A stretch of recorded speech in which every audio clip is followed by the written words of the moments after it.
Hi everyone, welcome back to the channel. And today we're going to solve the code daily challenge, problem number 71, simplified path.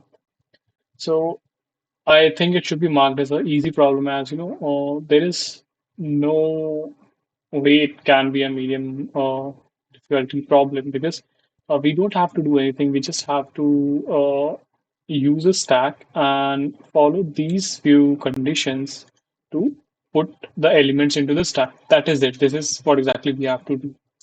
So what we'll be doing in this question is we'll create a stack. We will break down the path which we'll receive using the slashes. So basically we are going to split the path using slash.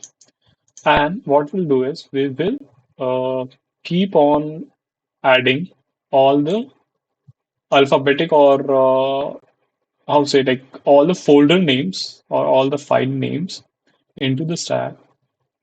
It should just not be a double dot, single dot, or an empty dot. Okay, this is it. This is what we'll be doing. So for double dots, it basically means just move back one directory. Okay, so for the double dots, we will be just popping one element from the stack. So I have already written down code for that. Also, this is one more condition which we have to check. If on split, I mean to say, if we get an empty string, that also we don't want into our results. So I have already written down the code for it. Let's just quickly go through it. Okay. So what I'm doing is I have created this stack called file name, or I think it should have been directory name instead. Okay. Next is I am splitting my paths based on the backslash. Okay.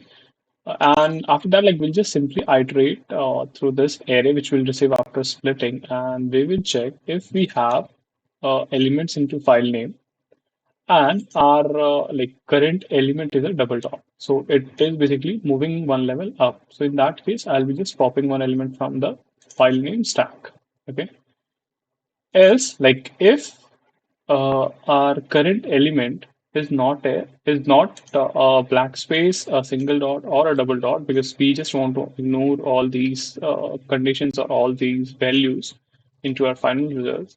So what I'll do is I'll just check if my current iteration is not among these. I will simply just add that into our stack. Okay. And at the last, if you go through the question first, they have clearly mentioned that the path should start with a single slash. So this is for that. And we are then appending the result of join on the stack which we have created. And we'll be joining with a slash here. So yeah, this was the complete solution. Let's check out the test cases quickly. Yeah, the test cases got clearly submit for further evaluation again. And awesome. So the solution was accepted, and I would say like we have performed decent. I think last time when I submitted this, like I was getting 86.7, but this is I think this is irrelevant. So yeah, thanks again guys for watching out the video and stay tuned for upcoming ones. Don't forget to subscribe to the channel. Thank you.